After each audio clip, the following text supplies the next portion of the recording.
예, 감사합니다. 멀리서 와주셔서 감사합니다. 오늘 저는 존두이의 교육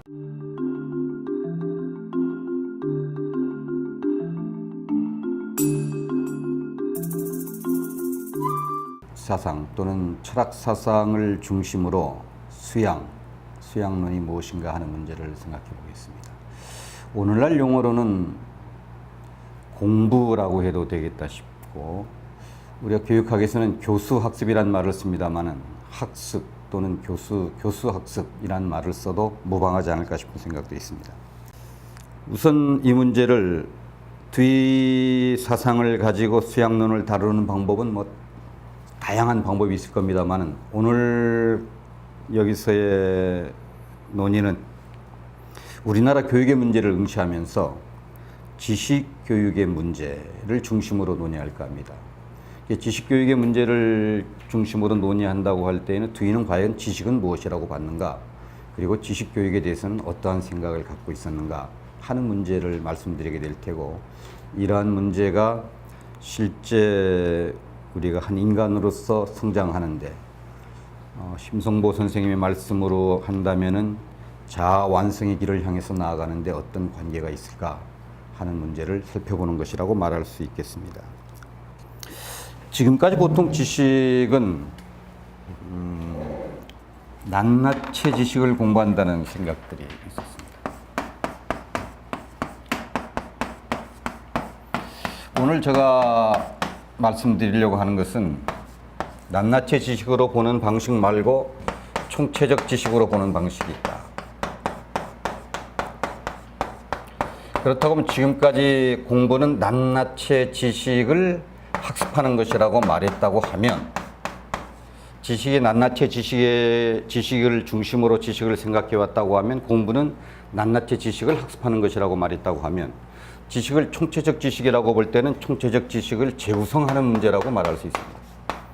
아마 이게 두이가 가지고 있는 교육에 대한 생각을 단적으로 말한 것이고, 만일 총체적 지식이라고 한다고 하면 낱낱이 지식을 만드는 인간의 사고 능력, 지식의 사고 능력이 의해서 만들어지는 것이라고 하면, 이 사고 능력이 이성을 바탕으로 형성된 지식이 낱낱이 지식을 형성하는데 공헌해 왔다고 하면, 총체적 지식을 형성하는 데는 어떤 사고가 작동돼야 될까 하는 문제고, 이 낱낱이 지식을 학습하는 방법과는 또 다른 학습 방법, 이걸 뭐라고 해야 될 것인지 모르겠지만 아무튼 교육의 성격이라고 해놓읍시다.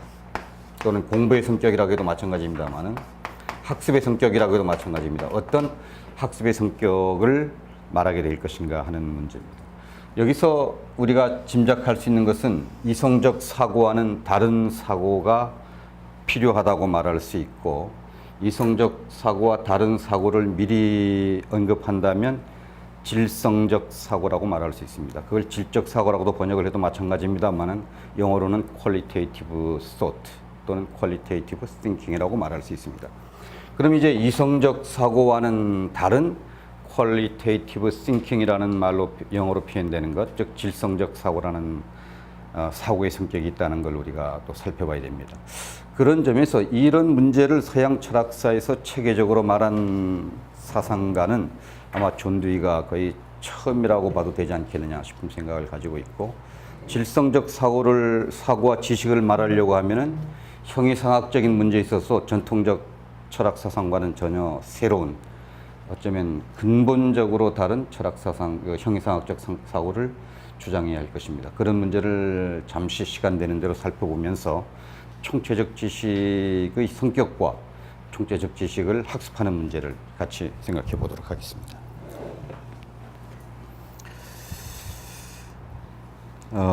우리가 보통 우리나라 교육을 얘기할 때 지식은 가르치되 인간은 가르치지 않는다는 얘기를 흔히 합니다. 그러면서 인격교육 또는 인성교육 또는 도덕교육 또는 전인교육이 필요하다는 말들을 많이 합니다. 물론 이 말들이 구체적인 의미는 또 살펴볼 필요가 있겠습니다만은, 여기에 대해서 이 시간에 제가 제기하려는 질문은, 과연 지식을 제대로 가르친 적이 있는가? 우리가 지식교육은 이미 다 됐다, 다른 교육을 하자 그러는데 지식을 가르친 적이 있는가 하는 질문을 제기할 수 있습니다. 왜냐하면 인격이나 도덕이나 전인 교육을 하는 데 지식이 중요한 요소라고 하면 지식은 가르치지 않았으면서 지식은 가르쳤다고 하고 다른 교육을 한다면 이거는 교육을 근본적으로 허물어뜨리는 일이라고 말할 수 있습니다. 그런 점에서 과연 우리가 지식을 제대로 의미 있게 가르치고 배운 적이 있는가 하는 문제를 제기하려고 합니다. 여기에 둘째 쪽 맨 위에 지금 지식교육은 왜곡된 지식교육이라는 말을 많은 시간은 할애할 수 없어서 간단히 적어놨습니다만은 그 신경임 시인이 한 그 20년 전에, 한 25년 전에 경상북도 지역을 방문한 적이 있습니다. 그래서 이제 앉아서 사람들하고 얘기하다가 중학교 교과서에 당신 시가 나와 있는데 그 시에 나와 있는 문제를 한번 풀어봐라. 그랬더니 10문제를 풀었는데 3문제를 맞췄다는 겁니다. 최근의 예로는 이제 최승호 시인의 이 국어가 교과서에 실려 있고 시험에 자주 나오는 모양입니다. 그래서 최승호 시인이 그 시험 문제를 봤더니 자기도 못 풀겠다. 그러면서 최승호 시인은 이건 가르침이 아니라 지금 이루어지고 있는 교육은 가르침이다라고 일침을 놓았습니다. 자, 신경임 시인의 경우를 예를 들면 중학교 학생들이 웬만한 경우는 가난한 사랑 노래에 관한 문제를 아마 적어도 5문제 이상은 맞출 때고 대부분의 학생들이 7, 80점 맞을 겁니다. 아마 적지 않은 학생들이 10문제를 다 풀 겁니다. 그러면 이 학생들이 과연 성적은 100점, 80점, 50점인데 신경임 시인은 30점입니다. 그럼 이 사람들이 신경임 시인보다 시를 더 잘합니까? 시를 배웠습니까? 시에 대한 정서가 뛰어납니까? 그렇다고 하면 형식적으로는 시를 가르쳤지만 시가 아닌 시 아닌 것을 가르쳤다는 말이 가능합니다. 이 문제는 여러 가지 다양한 각도에서 제가 예를 들 수 있겠습니다만은 오늘의 주제가 아니기 때문에 여기서 그치겠습니다. 저는 이 문제를 사실은 몇 줄을 가르칩니다. 구체적인 예들을 들어가면서 얼마나 우리가 지식교육이라고 하는 것들이 왜곡되어 있는가. 이거는 국어에만 해당된 것이 아니라 수학에도 해당되고 과학에도 해당되고 기타 등등 거의 모든 교과에 적용된다는 게 저희 입장입니다. 이런 관점에서 보면 우리나라에는 지식교육, 교과, 각 교과가 있고 각 교과가 발달시키려고 하는 능력이 있을 텐데 이 각 영역의 지식을 발달시킴으로써 길러질 어떤 인간의 특성을 기르는 것이 아니라 그런 교과는 없고 암기 교과라는 하나의 교과만 있다고 말할 수 있을지도 모릅니다. 이게 암기 교과만 있는 거죠. 이 암기 교과는 교과 내용에 대한 정확한 이해도 없이 그냥 무조건 외우는 겁니다. 그 상태 가지고는 그 지식을 배워서 발달시킬 수 있는 인간의 능력 또는 수양, 대할 영역을 수양한다고 말할 수 없습니다. 현재 이러한 상태에 있는 게 한국의 지식교육의 상태라고 보고 이거는 우리나라뿐만 아니라 다른 나라에도 크게 다르지 않을 것이다 라는 게 저의 관점입니다.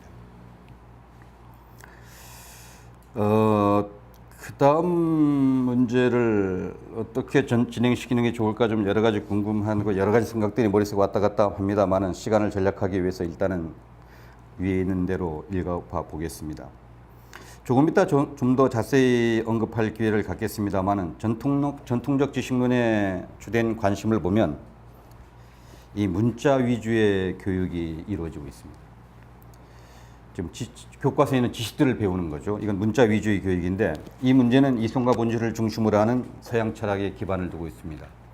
뭐 여러분들이 다 아시리라고 생각합니다만은 잠시 후에 설명하기로 하고요, 좀 더.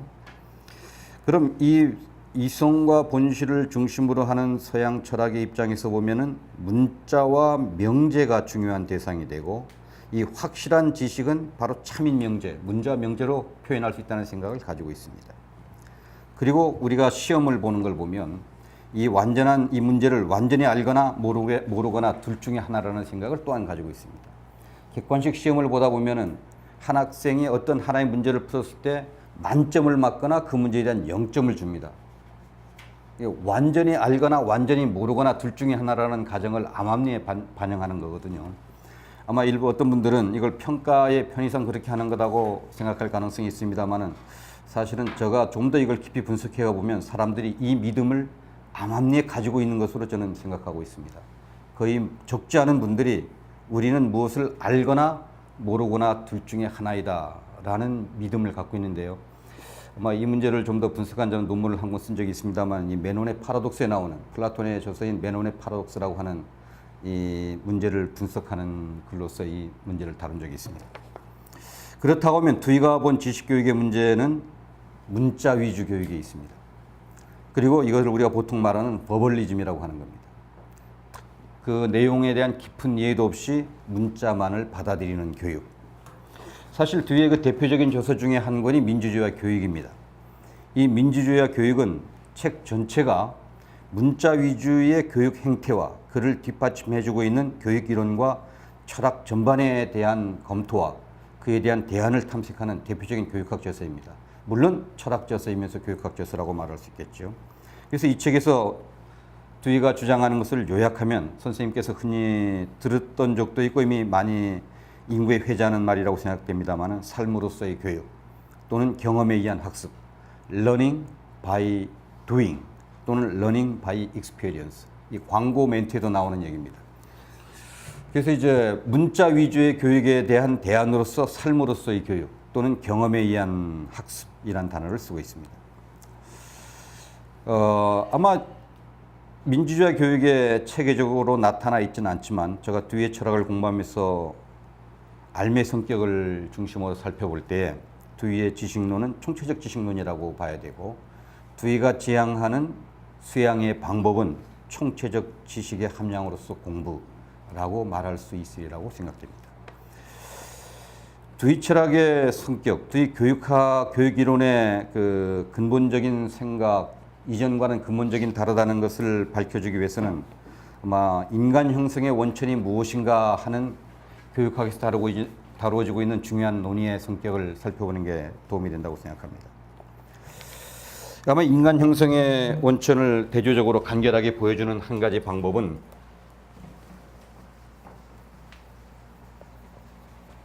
이 자연이라는 단어, 서양 사상에서 이제 네이처라는 단어가 있습니다. 이 네이처를 보는 두 가지 방식, 크게 두 가지 방식이 있다고 생각되는데요. 이 두 가지 방식을 알아보는 거라고 생각합니다. 네이처라는 말은 인간의 노력이나 경험과는 관계없이 이미 주어져 있는 것이라는 뜻으로 풀이하면 될 겁니다. 그러면 우리가 인간의 노력이나 경험과는 관계없이 주어져 있는 것은 크게 보면 두 가지입니다.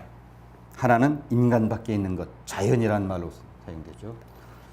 그 다음에 우리 동양에서는 인간 안에 있는 게 있습니다. 이걸 본성이라고 말합니다.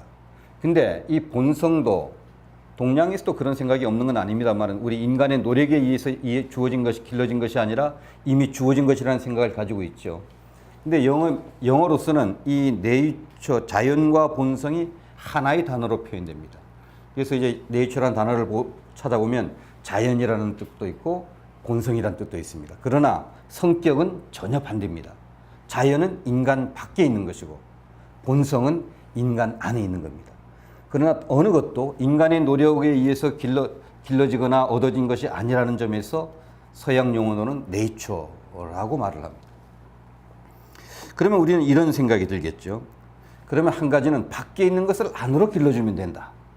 인간다운 인간을 기르려면 밖에 있는 것을 안으로 집어넣으면 된다는 생각이 가능하고 또 하나는 안에 본성이 있다는 사람들에는 안에 있는 것을 개발시켜주면 된다. 이건 아마 수양론, 초기의 수양론 그 정의를 하면서 내적, 외적 측면을 얘기하면서 아마 언급이 된 걸로 생각을 합니다만 물론 우리가 이 두 개가 있다는 걸 알고는 두 가지 다를 관심을 기울여야 된다는 말은 하지만 과연 철학적으로 두 가지 다를 관심을 기울인다는 게 무엇이며 그 두 가지 다를 관심을 기울여서 인간 형성을 하고 그 속에서 지식이 어떤 성격을 가지고 있고 하는 기타 등등을 설명하는 문제는 굉장히 복잡한 문제입니다. 왜냐하면 하나를 가지고 설명하는 것도 쉽지 않은데 어느 하나만 가지고 설명하는 것도 이 둘 다를 가지고 동시에 설명하는 문제는 굉장히 복잡한 문제가 될 수밖에 없습니다. 그러면 이제 그 인간의 밖에 있는 것을 안으로 집어넣어야 된다는 생각, 이게 자연에 있는 것이든 사회에 있는 것이든 이런 생각은 아마 고대 그리스적 사고방식에서의 인간 형성의 원천을 설명할 때 잘 나타난다고 볼 수 있습니다. 플라톤과 아리스토텔레스의 사상을 의해서 기초가 확립되고 거의 데카르트에 이르기까지 더 나아가서 칸트까지도 저는 거의 비슷한 생각을 가지고 있다고 하는 생각을 가지고 있습니다만 이 사상 속에서는 흔히 말하는 이성과 본질 중심주의적인 사고방식을 가지고 있습니다. 이렇게 좀 설명을 해보죠.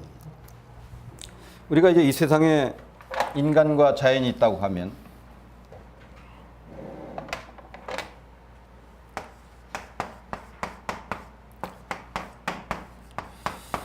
이 두 개는 전혀 별개라는 생각을 가지고 있지 않습니까? 어떤가요? 근본적으로 서로 다른 것이다. 우리가 이렇게 생각해 보죠. 사람들을 한 비행기 하나에 가득 태우고 한 1000명을 달날에 갖다 놨다고 합시다. 달날에 지금 있는 것을 두 개로 구분해 보십시오. 그러면 뭐라고 말할까요? 지구에서 온 사람과 달에 있는 사람. 달에 사람이 없으니까 달에 있는 것. 아마 이 두 가지로 구분하지 않겠나 싶습니다. 아마 인간이 처음 이 인류상에, 이 지구상에 출현했을 때 이미 자연은 있었을 겁니다. 그리고 인간은 이 세계의 새로운 존재입니다. 그리고 인간은 사고하는 능력을 가지고 있습니다. 이게 사고하는 능력을 정신이라고 하든 영혼이라고 하든 마음이라고 하든 이성이라고 하든. 그러나 이 자연에는 이게 없다는 생각을 가지고 있습니다. 자연은 물질을 특성으로 합니다. 그리고 이제 물체로 구성되어 있죠. 그래서 이 생각을 기본적으로 우리가 가지면 이거는 이제 이원론의 시작입니다. 여기서부터 이원론은 시작됩니다. 인간과 자연은 근본적으로 다른 존재라는 생각을 갖게 되죠. 그러면서 할 수 있는 생각은 인간은 이성을 가진 존재로서 이 세계를 보면서 세계가 어떻게 구성되어 있는가 하는 것을 찾는 일을 하기 시작할 겁니다. 저게 어떻게 되어 있지? 저게 뭐지? 저게 어떤 존재지? 어떤 성격을 가지고 있지? 물론 여기 이성이 있다고 합니다만 실제로 우리가 1차적으로 보는 것은 경험에 의해서 보는 겁니다. 경험에 의해서 보는 것에 비하면 시시각각 매일매일 달라집니다. 몽골에 갔더니 이 순식간으로 가면을 갈아 끼우는 쇼를 보여줘요. 만일 그 사람을 본 적이 없고 계속 가면만을 본다고 하면 이런 질문이 있지 않습니까? 있을 수 있죠. 진짜 저 사람 얼굴이 뭐지? 하는 질문이 가능하겠죠. 어떻습니까? 궁금할 거 아니에요. 끊임없이 갈아 끼우는 페르조나 말고 원래 그 사람 얼굴이 뭘까? 이 페르조나는 끊임없이 갈아 끼우지만 원래 얼굴은 변하지 않은 진짜일 거다라는 생각을 가지고 있고 그게 그 사람의 참모습일 거라는 생각을 가질 수 있습니다. 그게 바로 본질 또는 실제라는 말로 표현됩니다. 그러면 경험으로 보는 건요. 끊임없이 변화하는 것만 봅니다. 그러면서 이 본질과 실제는 경험을 통해서는 볼 수 없고 이성을 통해서만 볼 수 있다는 생각이 가능하죠. 사람의 얼굴의 경우야 원래 원판이 있으니까 그렇습니다만은 처음 와서 이 자연을 보면서 끊임없이 변화하는 것만 계속 보면서 원판인 본질이 있다는 생각을 가지고 보게 되면 과연 이것이 어느 것이 원판인지를 확인할 수 있는 방법이 있을까 하는 질문을 갖게 됩니다. 사람의 원판 지금 찾는 거니까 그렇지만 나무의 원판은 계속 변하는데 어느 것이 원판이냐, 어느 것이 본질이냐, 어느 것이 실제냐 하는 궁금증을 갖게 됩니다. 이 궁금증은 철학사에서는 훨씬 뒤에 생긴 일이고요.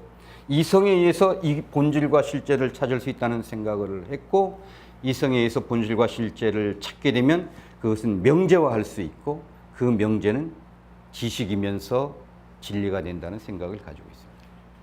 일단 이렇게 진리인 지식이 있다고 하면 교육은 당연히 이 진리인 지식을 가르쳐야 될 겁니다. 그게 지식이든 도덕이든 진리라고 하는 것을 가르치는 것은 너무나 당연한 일입니다. 그러면 학생들이 심지어 이해가 안 될 경우는 그 원판을 암기시키는 것도 교육적으로 의미 있는 일이죠. 일단 암기해 놔라. 나중에 깨닫는 건 뒤의 문제다. 깨닫지 못할 때는. 이 교육이 지금까지 서양 교육의 주류를 이루었을 뿐만 아니라 어쩌면 동양에서도 이 범위는 벗어나지 못한 것이 아닌가 하는 생각을 가질 때가 있습니다. 이런 밖에서 있는 것을 안으로 집어넣는 교육에 대해서 중세의 기독교에 대한 저항으로 르네상스 이후 개인의 자유가 강조되면서 비로소 개인 안에도 괜찮은 것이 있다라는 생각을 할 수 있게 됐습니다. 그 이전에 개인 안에 무엇인가 괜찮은 생각이 있다는 것은 불경입니다. 왜냐하면 인간은 죄인이기 때문입니다. 그러나 기독교적인 역량에서 벗어나서 개인의 자유를 강조하는 시기에 이르러서 루소는 개인의 내면에, 인간의 내면에 또 하나의 네이처가 있다는 생각을 하게 됩니다. 루소가 이렇게 에밀의 첫 문장에 이렇게 말했습니다. 조물주의 손을 떠날 때 만물은 선하였으나 인간의 손에 들어오면서 타락하기 시작한다. 조물주가 나오긴 합니다만 조물주에 의해서 인간 속에 있는 본성이 있는데 이 인간을 사람들이 잘못 기르면서 타락하기 시작한다는 거죠. 그러면 루소가 보기에 교육은 이 안에 있는 것을 발현시킬 수 있는 교육을 해야 됩니다. 그래서 자연 속으로, 사회에 영향이 없는 자연 속으로 들어갑니다. 뒤에 back to nature란 말을 가지고, 자연으로 돌아가자는 말을 가지고 저 자연으로 돌아가는 걸 말하는데 실은 이 자연으로 돌아가는 걸 말합니다. 이 본성으로 돌아가자는 얘기거든요. 이게 전혀 엉뚱하게 알려져 있습니다만은, 그건 기르는 방법상으로는 자연 속으로 들어가는 건 사회를 벗어나기 위한 방법이었지 그 자연에 있다는 것이 아니고 이 안에 있는데 이것을 보존하려니까 사람들의 영향이 없는, 사회에 영향이 없는 자연으로 도피하는 거죠. 그 자연으로 가자는 게 아닙니다. 이 안에 있는 본성이 있으니까 이 본성을 길러내자는 교육을 주장하게 됩니다. 그러니까 한마디로 인간 내면에 주어진 본성의 개발과 본성에 기초한 자연주의 교육을 주장하게 되는 겁니다. 그럼 자, 이제 두 개가 있습니다. 하나는 밖에서 안으로 집어넣어야 된다는 입장과 밖에서 안에서 끄집어내야 된다는 입장이 있으면, 다음 입장이 있다면 이 두 개를 동시에 고려하자는 입장이 나올 수 있겠죠. 근데 아직까지 교육학에는 이 두 개를 동시에 고려하자는 것을 의미 있게 주장한 교육 철학도 없고, 이 두 개를 합하는 자연 개념을 제시한, 죄송합니다. 황경 선생님이 오늘 제가 오류를 하면 지적해 주시라고 보고, 철학 개념도 없는 것 같아요. 이 이원론에서 벗어나지 못한 데는 여러 가지 이유가 있겠습니다만은, 우리가 지금 지동설을 공부하면서도 마치 천동설처럼 보이는 것처럼 인간은 이원론적으로 사고하도록 형벌받은 존재가 아닌가 싶은 생각을 할 때가 있고, 이 이원론을 완벽하게 극복한 철학자로서는 존 듀이가 유일하지 않나 싶은 생각을 할 때가 있습니다. 존 듀이 이후 철학자는 모르겠습니다. 요즘 철학자는. 아마 가장 비슷한 사람이 하이데거. 하이데거는 벨트 인 자연이라고 해서 세계인의 존재라고 하이픈을 놓고 있습니다. 그렇지는 하지만 듀이만큼 완벽하게 이원론에서 벗어나는 데는 성공하지 못했다는 게 제가 지금까지 공부한 지식의 한계에서는 그렇습니다. 그러면 자, 듀이가 그러면 어떤 개념 체계를 가지고 이 이원론을 벗어났을까? 한편으로는 형이상학적으로, 한편으로는 인식론적으로. 그때 제가 이제 주목한 개념이 3쪽 마지막에 있는 상황적 교변 작용으로서의 경험 개념과 질성적 사고라는 개념입니다. 사실 이 질성적 사고를 제가 황영익 선생님의 쓴 글을 통해서 읽곤 했습니다만은, 거기서도 많은 도움을 얻었습니다만, 아마 우리나라의 철학계에서는 질성적 사고를 소개한 최초의 선생님이 아닌가 싶은 생각을 가지고 있습니다. 그러면서 이제 이 두 가지 개념을 종합해서 우리가 일어나는 실제로의 하나의 경험을 설명하면서, 그 총체적 지식의 개념은 듀이가 명확하게 말한 적은 없습니다만, 저는 듀이의 글을 읽으면서 하나의 경험 속에서 총체적 지식을 우리는 갖게 된다. 그리고 이 총체적 지식의 성격에 비추어서 지식과 도덕과 예술과 종교와 나아가 존재론까지도 설명하려고 하는 것이 듀이의 전체 철학체계의 핵심이라고 봐야 되는 것이 아닌가 하는 생각을 가지고 있습니다. 여기서 이제 위에 두 가지 개념을 설명하면서 총체적 지식에 대해서 살펴보도록 하겠습니다. 자, 여기 보면은 인간과 자연이 있다. 이 생각을 가지면 인간과 자연은 명사형입니다. 이 명사와 이 명사가 만나서 작용이 이루어집니다. 이제 그때 비로소 동사가 존재하죠. 상호작용이라는 동사가 존재합니다. 근데 1차적인 존재는 인간과 자연 두 개입니다. 상호작용은 여기에 덧붙여진 하나의 추가물입니다. 원래 존재가 아닙니다. 이 두 개가 존재한다는 생각을 가지고 지식과 존재와 기타 등등을 설명하게 되면 이 전제에 맞지 않는 것은 틀렸다고 생각하게 되고, 이 전제에 맞는 것만을 가지고 체계를 세워서 거대한 이론 체계를 세우게 됩니다. 이게 서양 철학의 이원론 철학입니다. 서양 철학은 근본적으로부터 이 전제를 가지고 있기 때문에 이 전제에 맞지 않는 것들이 발견된다 하더라도 다 버리거든요. 그러면서 이 전제에 맞는 것만을 가지고 철학 체계를 형성하게 됩니다. 듀이에게 있어서는 이 두 가지 존재가 우리가 보통 이거 두 가지를 주체와 객체라는 용어로 쓰죠. 주체가 있고 객체가 있다. 그리고 우리가 만난다. 이렇게 생각을 하는데 두에게는 원래 존재는 이 두 가지가 만나는 상태가 원래 있는 상태다. 그럼 이건 뭐냐? 우리가 개념적으로 분석해낸 거다. 폐와 공기가 만나서 호흡을 하죠. 그렇죠? 폐와 공기가 만나서. 이 말은 틀린 겁니다. 호흡작용이 있어서 그걸 설명하려고 봤더니 폐와 공기가 있더라. 이렇게 되는 거죠, 원래는. 그러니까 우리가 생각을 완전히 반대로 한 셈입니다. 세상에 돌아가는 원리를 이원론적으로 보면. 자, 우리가 원래 인간은 이렇게 저를 잠시만 이렇게 생겼다고 생각을 하고 세상은 저렇게 생겼다고 생각을 하죠. 제가 학생들이 하는 질문 중에 하나입니다. 가끔 묻습니다. 이 종의 원래 색깔이 뭡니까? 하얀색. 아니, 하얀색 말고 원래 색깔. 그 원래 본질을 찾겠다는 게 서양 철학의 해온 일입니다. 이 종의 원래 색깔. 이 있느냐 말이죠, 도대체. 이것은 첫째로는 지금과 같은 빛의 조건 하에서 인간이 가지고 있는 시각작용에 의해서 보였을 때만 하얀색입니다.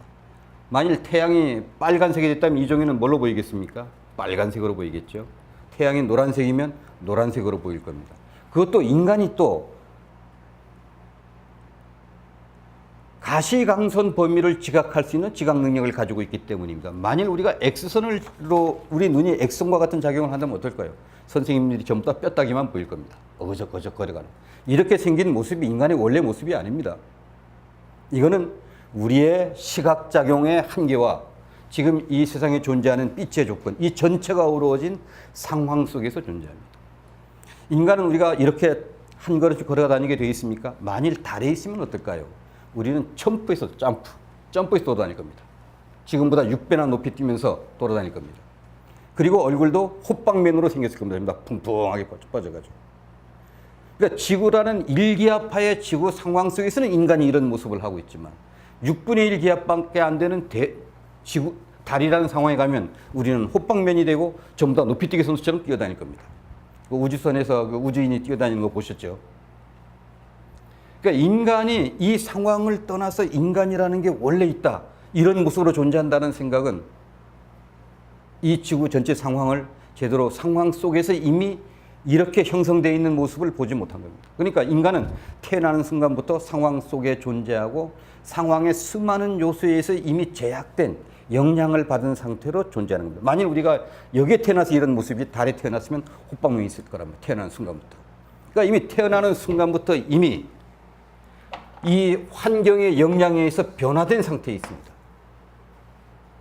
그럼 자연은요? 딱 보니까 나무가 파란색 나무가 있습니다. 푸른색 나무가 있습니다. 원래 푸른색 나무입니까?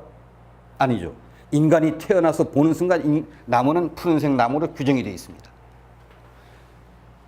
무엇인지 모르는 인간이 자연에 의해서 이런 인간으로 되었고 무엇인지 모르는 자연이 인간에 의해서 그런 자연이라고 규정되어 있습니다.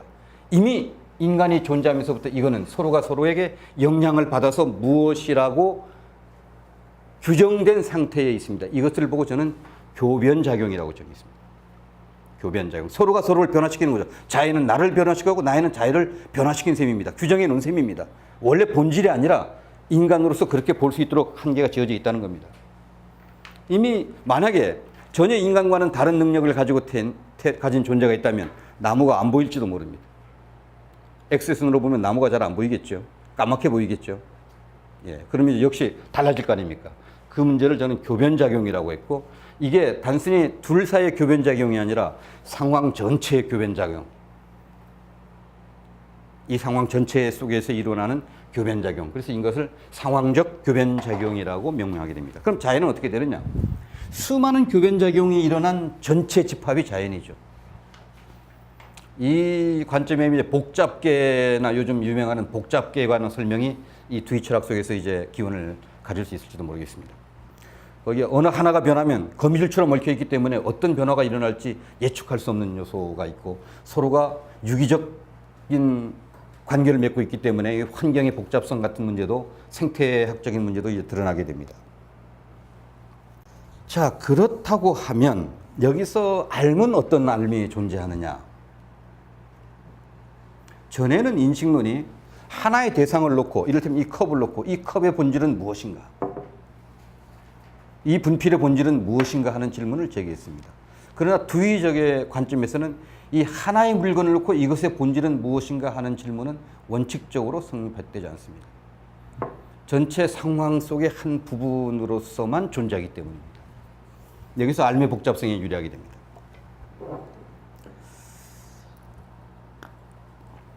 비트겐슈타인이 트락타투스 마지막 부분에 말할 수 없는 것에 대해서는 침묵해야 된다라는 말을 했는데, 그 말이 아마 뒤에 이 철학을 비춰서 보면, 그리고 오늘 제가 하는 말을 비춰서 보면 이 철학이 아마 훨씬 더 의미 있게 이해될 수 있는 가능성이 있다는 생각을 저는 가지고 있습니다. 그 두 번째 문장을 보겠습니다만, 비트겐슈타인에 관한 언급에서 진실로 세계를 올바로 알고 이해하려면 누구든지 지식으로 주어진 명제들을 버리고 넘어서야 한다. 그때야 우리는 세상을 올바로 알고 이해할 수 있을 것이다. 이렇게 말은 했는데, 뭐 이를테면 지붕에 올라간다면 사다리 버려야 된다 이런 말을 했는데, 사다리를 버린다는 거나 지식으로 주어진 명제를 버리고 넘어서야 된다는 건 비유입니다. 넘어선다는 말은 뭘까요? 지식을 넣어두고 껑충 뛰어넘으라는 얘기입니까? 넘어서는 방법이 뭐냐를 얘기하지만 이 말은 아무 의미가 없습니다, 사실은. 어떻게 넘어서라는 거냐? 이런 말은 사실은 일찍에 아마 이 말을 그 앞에 있는 표현은 제가 읽지는 않습니다. 그런 표현 방식으로 본다고 하면 장자에게도 이미 나오는 얘기라고 볼 수 있습니다. 장자에 나오는 그 바퀴 깎는 노인의 이야기, 윤편의 이야기를 보면 제나라 환공이 책을 읽는 것을 보고 그것은 옛사람의 찌꺼기입니다. 여러 선생님들이 다 아는 말씀이기 때문에 또 자세히 설명은 안 하겠습니다. 그러면서 이 바퀴 깎는 기술은 자기의 지식과 경험을 통하여 계속적인 수련을 통하여 형성된 것이기 때문에 말로 표현할 수 없습니다. 그리고 어느 누구에게도, 자기 자식에게마저도 이 기술을 완전히 전달해 줄 수 없습니다. 그리고 그 사람은 죽었고 지금 남은 그 글은 찌꺼기에 불과합니다. 사실 우리는 교육은 이 찌꺼기에 매달려 있거든요. 물론 이 찌꺼기도 보통 찌꺼기가 아닌 것만 남아있죠. 수많은 찌꺼기들 중에서 채로 고르고 골라서 정말 쓸만한 찌꺼기들을 지금 모아있기 때문에 찌꺼기는 아닙니다, 사실은. 그러나 우리가 진정으로 따질 때 여기서 이 명제로 주어진 지식들의 정체가 무엇인가는 좀 더 검토할 필요가 있다고 생각이 듭니다. 그러면 이제 우리가 이런 문제가 남죠. 말로 표현할 수 없는 것은 어떻게 할 수 있단 말인가? 다시 말하면 명제를 넘어서는 방법은 어디에 있단 말인가? 우선 말로 표현할 수 없는 것은 아마 총체성 때문이라고 일단은 표현을 해놓겠습니다.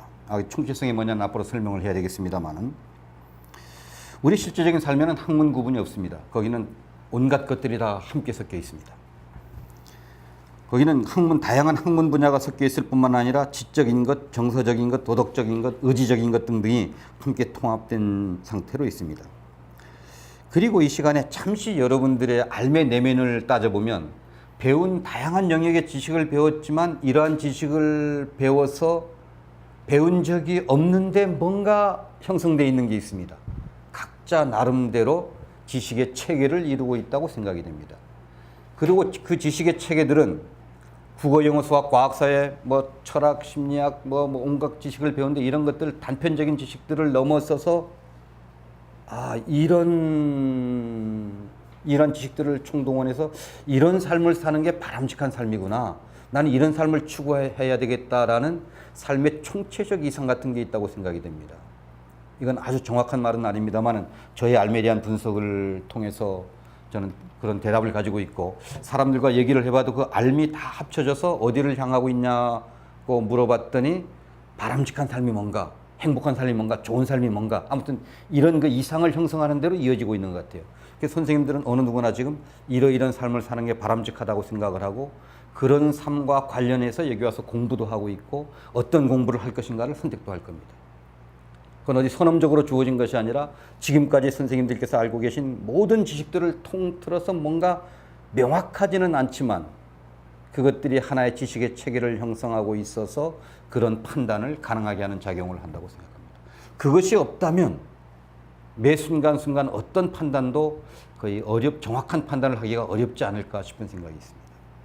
오늘 이 자리에 와 계신다는 것도 지금까지 배운 지식의 총체에 비추어서 여러 선생님들을 여기에 오게 만들었다는 생각을 가지고 있습니다. 우리 머릿속에는 각각의 지식의 방이 있기도 하지만 그 방을 넘어서서 그것들을 묶어주는 힘이, 사고의 힘이 있고 그것을 통해서 무엇인가를 형성하는 능력이 있을 뿐만 아니라 그 형성의 결과를 가지고 그걸 우리가 갖고 있는 삶의 핵심이라고 봐야 되는 것이 아닌가 싶은 생각이 있습니다. 이런 예를 들어보죠. 이를테면 제가 이제 가장 좋은 예라서 2002년에 스페인과의 월드컵 4강전의 예를 듭니다. 이게 잘 숫자가 드러내기가 쉽지 않아서 그런데 드러내지 못하면 윤편의 얘기를 반복하는 것에 지나지 않을 수도 있습니다만 월드컵 경기를 저도 봤거든요, 직접. 그리고 마지막 순간에 홍명보가 페널티킥을 차서 꼬링하는 순간 난리 났잖아요. 전부 다 팔짝팔짝 뛰고 주변에 있는 사람 막 아무나 껴안고 전부 다 환호했지 않습니까? 이 경기가 끝나고 난 다음에 보지 못한 친구를 만났습니다. 야, 그래서 쭉 설명을 해줘요. 설명을 해주면 어떻습니까? 그걸 듣고는 그 친구가 팔짝팔짝 뛰죠. 그런 친구 만난 적이 있습니까? 1시간을 설명하면 그 친구가 팔짝팔짝 뜁니까? 안 됩니다. 이 언어로 가지고는 안 되거든요. 그럼 내가 모르느냐? 명확히 알고 있습니다. 그 축구 경기를 보면서 이겼을 때 그 모든 환희감을 다 알고 있는데 언어로 표현하려고 했더니 뭐 3대5로 3대5가 맞나요? 3대5로 이겼다, 페널티킥 차서 이겼다, 시속 게임에서 이치려고 하다가 뭐 이겼다, 온갖 설명을 하는데도 불구하고 그 친구는 이걸 다 느끼지 못합니다. 언어가 가지고 있는 한계 때문에. 사고가 안 됐습니까? 사고는 됐습니다. 알고 있습니다, 내가. 나는 펄쩍펄쩍 뛰었습니다. 직접 본 사람들은 펄쩍펄쩍 뛰는데 안 본 사람에게는 아무리 설명을 해줘도 그게 전달이 안 되는 겁니다. 이게 아마 윤편이 말했던 말이 가지고 있는 찌꺼기라는 뜻인 것 같아요. 그럼 말을 통해서 알아야 될 건 뭐냐? 말이 아니라 이 펄쩍펄쩍 뛰게 만들었던 그 감동이거든요. 그 감동 어떻게 표현할 거냐, 말로.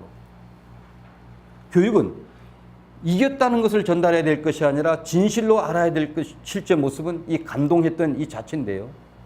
이 감동을 어떻게 했나. 그런데 한 가지는 확실한 건 있습니다. 감동을 우리가 알았습니다. 그럼 이성적으로 알았습니까? 4대0으로 이겼으니까, 이렇게 이겼으니까 팔짝팔짝 뛰어야 된다. 그 생각해서 뛰기 시작했습니까? 그냥 보는 순간 우리는 그걸 받아들이는 능력이 있습니다. 이게 질성적 사고입니다. 이 질성적 사고라는 것은 낱낱이 것을 아는 것이 아니라 상황 전체 속에서 주어지는 그 전체적인 모습을 요약적으로, 집약적으로 요약해서 받아들이는 능력을 말합니다. 그게 인간에게는 있습니다. 무언가 우리에게 인간이 상황을 보면서 받아들이는 게 있다고 하면, 그 결과 내가 아는 게 생겼다고 하면 그건 사고라고 봐야 될 겁니다. 그래서 이성적 사고와는 구분해서 질성적 사고라고 두이가 명명합니다. 이 명명 자체는 두이의 용어입니다. 조금 더 질성적 사고를 설명을 드리면, 그림을 볼 때, 우리는 그림 전체를 볼 때 특히 이제 고호가르 그림 같은 게 좋은데요. 그래서 제가 경험으로서 예술을 번역해서 그 고호의 그림을 겉표지에 넣었습니다만, 고호의 그림 자체가 명확하지 않지 않습니까? 별이 빛나는 밤에 같은 걸 보면. 그럼 그것을 볼 때 구체적인 사항들을 보기 전에 그림 전체의 분위기를 받아들입니다. 아, 혼란스럽다. 무언가 불분명하다. 그럼 혼란스럽다, 불분명하다는 말은 우리가 언어로 표현한 겁니다만 그림 전체에 받아들이는 것을 제가 궁여지적으로 표현한 것이지 아주 명확한 명칭은 아닙니다. 예를 들어서 오늘 강의를 듣고 선생님들이 저를 표현하기 위해서 강의할 때 그 사람 어떻든 뭐 이렇다 저렇다 말을 여러 가지 단어로 표현해 보겠죠. 비슷한 말들을. 그러나 어느 것도 저를 정확히 표현하지는 못할 겁니다. 그건 우리가 부딪히는 거의 모든 상황에서 그렇습니다. 그러니까 그 말이 그런 상황이 있었다는 것을 보여주기는 하지만 그 상황의 성격 자체를 정난하게 보여주는 데는 성공하지 못합니다. 그 다음에 우리 그림을 보면서 이런저런 분석을 하겠죠. 소위 말하는 이성적 사고를 동원하면서 아, 저 그림이 뭐가 있고 이건 이렇게 한 것 같네 할 때 이걸 왜 합니까? 그 전체로서의 감상을 제대로 하기 위해서 하는 거죠. 약간 오늘 여기에는 들어져 있지는 않습니다만 이 얘기를 조금은 해야 될 것 같아서, 전통 철학에 의하면 이성은 셀프 액션이라고 말합니다. 스스로 작동하는 겁니다. 스스로 작동하고 스스로가 올바른 것을 찾을 수 있는 기준이 이성력에 있다고 말합니다. 그러니까 이성을 통해서 올바른 지식을 찾아낼 수 있는 기준을 찾아낼 수 있겠죠. 이스라엘 쉬플러라고 하는, 제가 미국에 유학하고 있는 동안 하버드 대학에 있었던 유명한 교육 철학자이면서 철학자인 사람이 있습니다. 컨디션스 오브 날리지라는 책을 썼습니다. 진리 조건, 신념 조건, 증거 조건, 거기다 뭐 하나 더 붙이면 방법 조건을 붙일 수 있는데, 명제적 지식의 확실성을 탐구하는 그 기본적인 조건을 3가지, 거기다 전 한 가지 더 4가지를 이제 추가할 수 있다고, 뭐 그건 뭐 하나하나 마찬가지입니다. 증거 조건 속에는 방법 조건도 있는 거니까. 그러니까 우리는 지금까지 서양 철학은 하나의 명제를 놓고 이 명제가 추루스인가 아닌가, 추루스일 때는 어떤 조건을 갖춰야 되는가 하는 식으로 서양 인식론을 주로 탐구해 왔습니다. 그런데 두의적 관점에서 보면 이성, 그리고 그 판단 모든 기준에는 이성이 셀프 액션 한다는 생각을 가지고 있습니다. 이성 스스로가 내가 제대로 사고하고 있는지 아닌지를 알 수 있고, 어떤 것이 올바른 사고며 타당한 증거를 제시하고 있는지 여부를 판단할 수 있는 능력이 이성 속에 있다고 봤습니다. 그런데 이 관점에서 보면, 두의적 관점에서 보면 늘 작동하는 건 질성적 사고입니다. 이거는 24시간 작동하고 있습니다. 그러다가 질성적 사고가 난관에 부딪혔다는 질성적 사고가 포착할 때 이성적 사고가 작동을 합니다. 이런 얘기를 예를 한번 들어보죠. 어느 날 살다가 보면 갑자기 방 안에 좀 답답함을 느낄 때가 있습니다. 이유가 없는데 답답한 거예요. 그럼 야, 이거 방을 좀 정리를 해야 되겠다. 그러면 이제 이성이 작동합니다. 이렇게 놔볼까요? 이렇게 놔볼까요? 여러 가지 생각을 해보다가 그럼 이렇게 놓는 게 가장 좋겠다. 사실은 이 판단도 이성의 판단이라기보다는 질성적 사고의 판단입니다. 그래서 일단 배치를 해봅니다. 배치를 해봤더니 마음에 안 들어요. 누가 판단합니까? 질성적 사고가 방 전체 분위기를 보면서 그래도 답답한데? 그럼 이성이 다시 생각을 해야 됩니다. 더 좋은 방법을 어떻게 배치를 해볼까요? 하다가 다시 이 질성적 사고가 아주도 답답한데 다시 더 해야 됩니다. 그러다가 시간도 없고 뭐 더 잘도 안 되고 이 정도로 만족하자. 질성적 사고가 오케이 하면 이제 이성은 사고를 멈추고 쉬게 됩니다. 셀프 액션이 아닙니다. 질성적 사고가 먼저 있고 질성적 사고를 위해서 봉사하는 자로서 이성적 사고가 존재합니다. 그럼 큰 질성적 사고의 틀 속에서 이성적 사고가 작용하는 거죠. 누가 이 방에 들어온다고 생각해봐. 척 여는 순간 이 방의 분위기를 즉각적으로 포착합니다. 거의 반성적 사고 없이. 그리고 들어가야 말해야 될까 멈칫멈칫하면서 생각을 하다가 들어올 수도 있고 나갈 수도 있습니다. 이 경우도 질성적 사고가 먼저 있고 질성적 사고를 제대로 포착한 것들의 성격을 분석하기 위해서 이성이 작동하고 그 질성적 이 방에서 작용하는 분위기라는 질성을 포착한 다음에 나가게 됩니다. 이 말 속에서 지금 제가 제대로 설명은 좀 못했습니다만 질성은 상황 전체를 즉각적으로 포착하는 것을 말합니다. 그리고 하나의 경험이 1시간 동안 이루어지고 나면 1시간 동안 강의가 끝나고 나면 그 양반 강의 참 복잡하게 지루하게 했다라는 말을 할 수 있습니다. 그건 한순간이 아니라 1시간 전체 강의를 두고 요약적으로 포착한 거거든요. 이를 포착하는 것도 사실은 질성적으로 사고가 포착하고 이것을 뭐라고 표현해야 좋을지는 다시 이성이 사고를 동원해서 용어를 만들어내게 됩니다. 그러나 이 용어는 그 상황 전체를 정확히 포착하기는 쉽지 않습니다. 자, 그렇다고 하면 우리는 저희 실제 삶에서 비춰볼 때도 개개의 지식을 배우는 일을 공부를 통해서 하지만 이 지식들을 뭉뚱그려서 전체를 형성하는 능력이 있는 것 같아요. 저를 돌아다본다 하더라도 교육학을 배웠고 철학을 배웠고 심리학을 배웠고 사회학을 배웠고 자연과학도 배우고 여러 가지 지식을 배웠습니다. 이러한 지식을 배운 결과로 저 나름대로의 어떤 선호하는 교육 철학적 견해가 있고 그런 교육 철학적 견해를 공부하는 지식으로 구성되어 있습니다. 그래서 지금은 어떤 지식을 똑같이 우리가 여기 계신 선생님들이 다 총체적 지식이 다르기 때문에 제가 똑같은 지식을 전해주어도 다 받아들이는 게 다릅니다. 왜냐하면 선생님들이 가지고 있는 총체적 지식의 한 부분으로 이것을 포섭하기 때문입니다. 공부는 백지 속의 지식을 던져주는 것이 아니라 이 총체적 지식과 밖에 있는 지식의 만남으로써 이루어지는 과정입니다. 이렇게 생각을 해보죠. 여러분들이 소설책을 읽습니다. 그러면 똑같이 느껴야 됩니까? 한 권의 소설책을 읽고 나면. 똑같이 느낄 수도 없고 각자가 다르게 배우는 게 너무나 당연한 것 같아요. 그게 장애돼야 할 일 아닙니까, 사실은? 근데 우리는 시험을 볼 때는 똑같은 답을 쓰라고 합니다. 이 공부하지 말라 이 말이죠. 지금 지식 교육이 없는 셈입니다.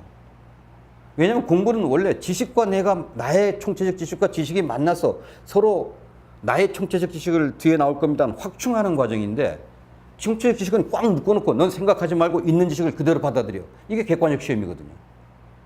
내 생각을 하나라도 보태면 틀립니다. 암기하는데 그 지식을 그대로 복원해내는데 방해가 됩니다.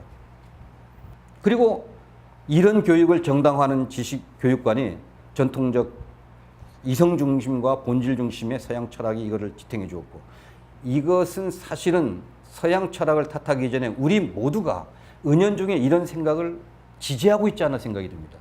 모든 사상이라는 것은 이런 기본적인 경험과 일치하지 않거나 많은 사람들이 반대한다고 하면 성립할 수가 없습니다.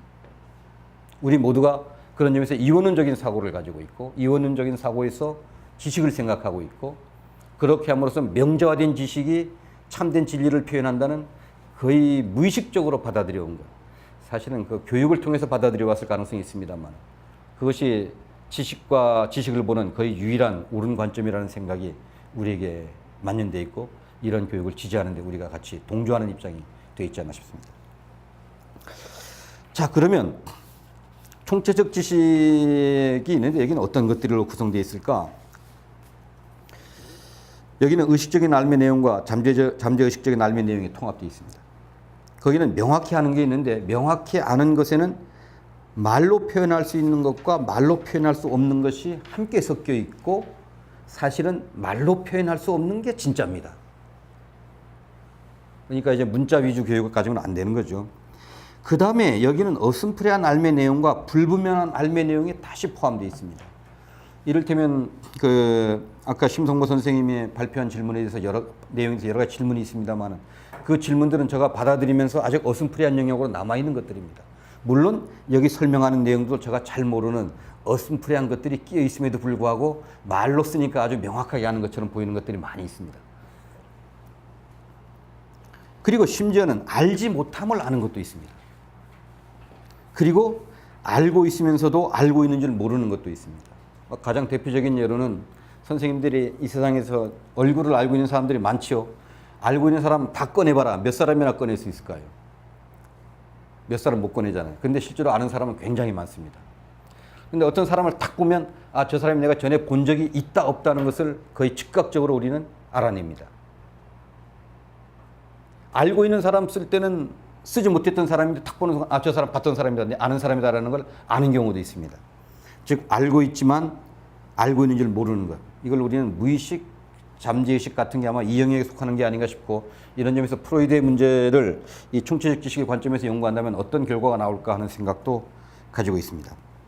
일체 유심조에 대해서는 일체유 신물교조가 있을 뿐이고, 치양조에 대해서는 치총지가, 이 총지란 말은 총체적 지식의 준말입니다. 있을 뿐이다 라는 생각을 가지고 있고, 이런 문제는 앞으로 우리가 더 공부를 해서 이 관계를 밝히는 것은 동서양의 교류를 위해서도 중요하고, 또 알매 본질을 파헤치는 데서도 굉장히 도움이 되리라고 생각합니다.